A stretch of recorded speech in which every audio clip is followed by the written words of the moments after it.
15 years ago, I recovered from my eating disorder. And only could I understand myself truly after I completely destroyed myself. In today's show, I'm sharing with you 8 reasons why my battle with anorexia was the best thing that happened for me in my life.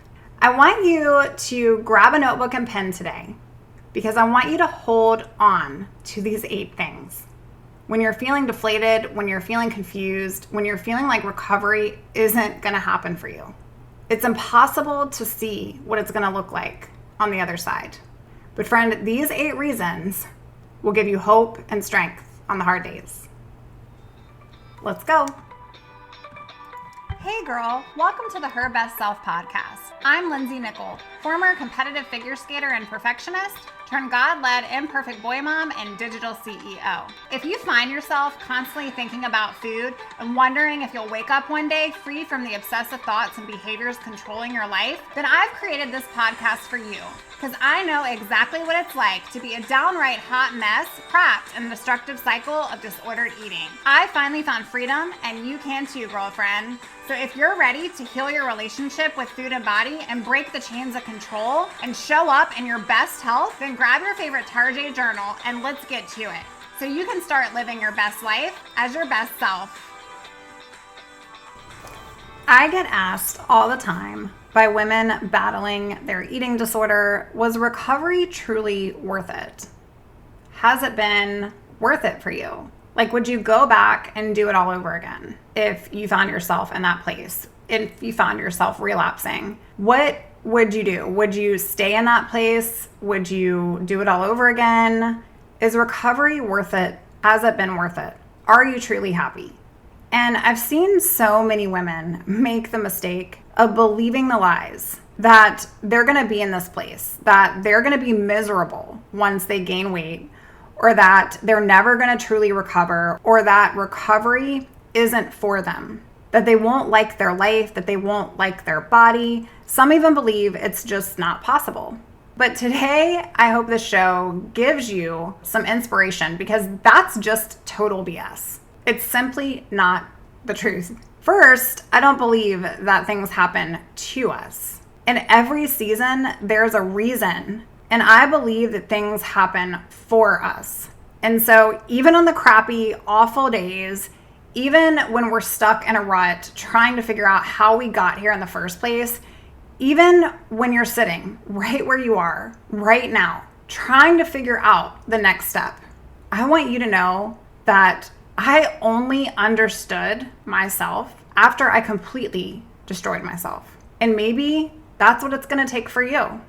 Today, I want to share with you 8 reasons why I can sit here today, 15 years later, and I can tell you that my battle with anorexia was the best thing that happened for me in my life. Not to me, as if I'm a victim or was a victim, but for me. It has put me in a place of being a complete warrior, like ready to take on and charge and ready to empower others and you here listening to the show. Friend, there's nothing like feeling liberated. There's nothing like waking up every single day knowing that you're living out your purpose and you're no longer chained to food controlling your life. I'm not a unicorn. If this can happen for me, it can happen for you. And yes, I recovered and I've been in recovery and have fully recovered. And it's been 15 years. And I know many of you are probably thinking, well, gosh, Lindsay, like I'm a lot older than you. And maybe you were able to do that because you were so much younger. That's a lie from the enemy, trying to keep you stuck. I want you to face that lie. I want you to say, not today. That is simply not true. And I want you to start believing that this is happening for you. You're here to create a stronger, a better, a healthier version of you. This isn't happening to you. You're not a victim. And so today I'm sharing with you 8 reasons why my eating disorder was the best thing. Number 1, I lost myself to find myself. I don't believe that I could have ever gotten to a place of full empowerment, gotten to a place of feeling confident And I hit rock bottom, and there's no rock bottom like eating disorder rock bottom. I was lost, I was depressed, I was overwhelmed. I had no reason to live. I hated my life, I hated my body, and yet I had no reason to hate my life. I had no reason to hate my body. I hit a wall. It was like I had gotten to this final place where I could choose to eat or I could literally not be here. I hit a wall. I had to forgive myself. That was the first thing I did. And I had to start rebuilding. And day by day, I had to believe that I was worth it. And I had to lose myself completely. Because if it had not gotten so bad for me in my life, I would have just stayed comfortable. And I wanted to share that today because this was the best thing for me. I had to realize I was capable of losing myself and finding myself all over again. And friend, you're so capable of creating a new you, a better you. Number 2 is that I quit perfectionism. I just quit it. And to say that I am completely healed from the need to be perfect would definitely be an understatement. But I stopped measuring myself against false, fake standards of this world. I had spent my entire life trying to be perfect, trying to be number 1, trying to be the best figure skater, trying to get the gold, trying to be the skinniest, trying to be the most artistic, trying to land every single jump perfectly, every single spin flawlessly.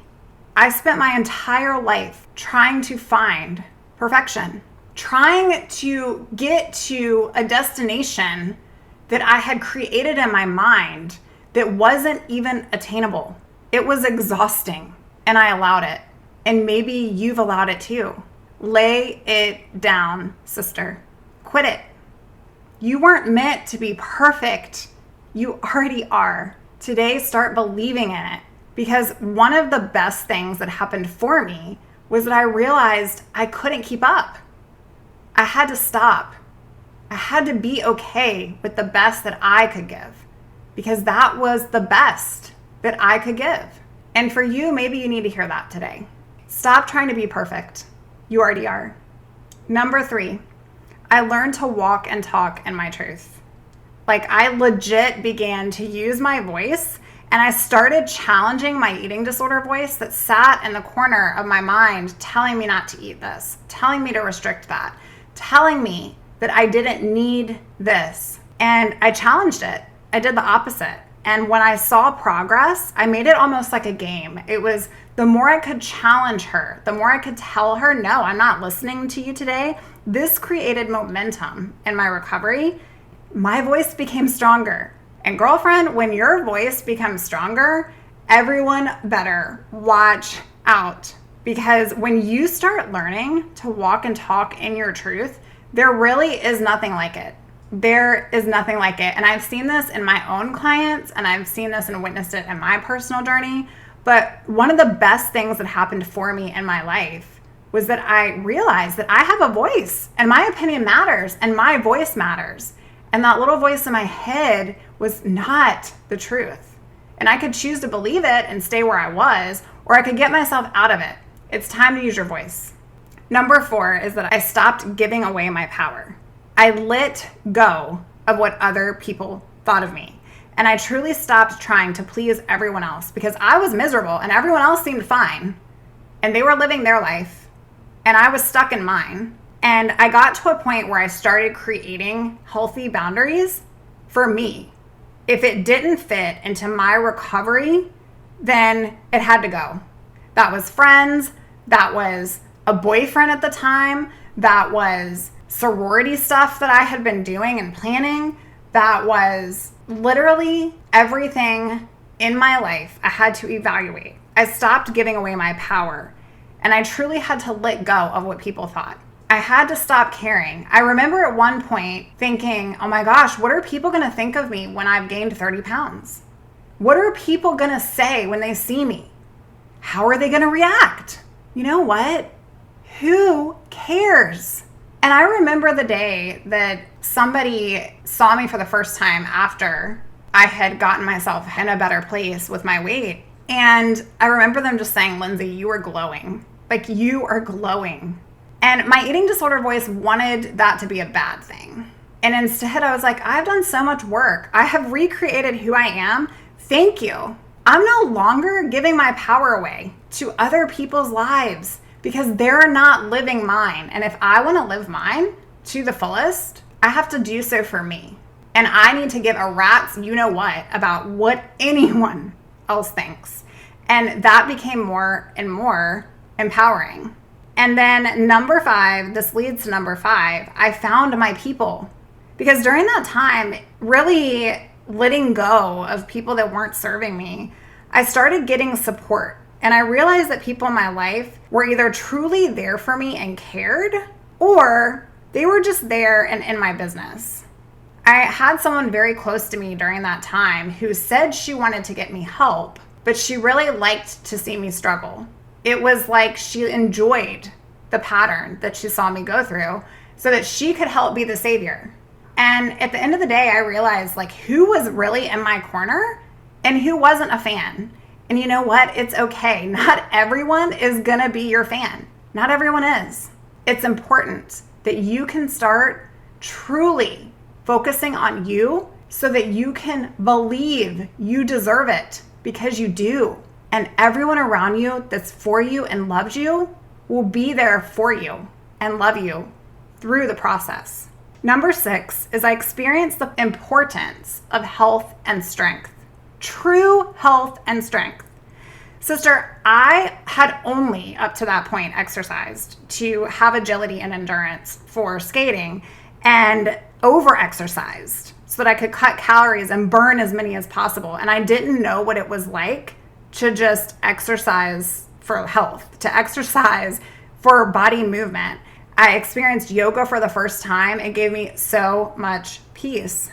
And I learned to start nourishing my body, because what you put into your body matters just as much as what you don't.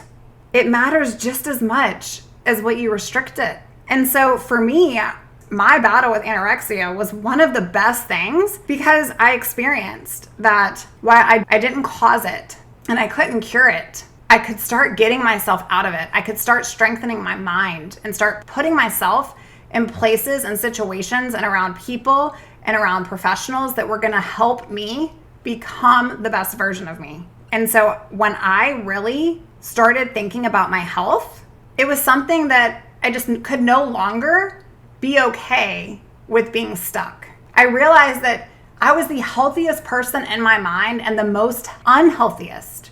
I thought I was the healthiest person in my circle of friends, and indeed I was the most unhealthiest person. If that's you today, it's okay. I see you. It's time. It's time to leap in to the unknown. You can do this.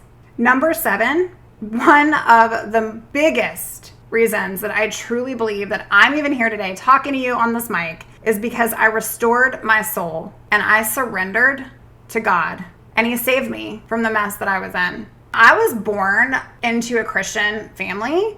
My mom took me to church every single Sunday. I loved church. I gave my life to Jesus Christ when I was young. And then I kind of fell away from it. With all the skating, with all of the commitments, it was just so hard to try to keep up with everything outside of that. I don't know when that day was, but I just slowly stopped following. I knew in my heart I loved God, but there wasn't a relationship there. And I remember it had been years. And on the bathroom floor, I said, God, if you're real, I need you to save me from me. If you care about me, if you love me, if you're there and you haven't forgotten about me because I've forgotten about you, I need you to save me from me. And He did. And it wasn't overnight and it wasn't a miracle, but the best thing that happened to me for my life is I'm not sure how else I would have found Him in that place if it wasn't for that pain, that desperation. And so I restored my soul.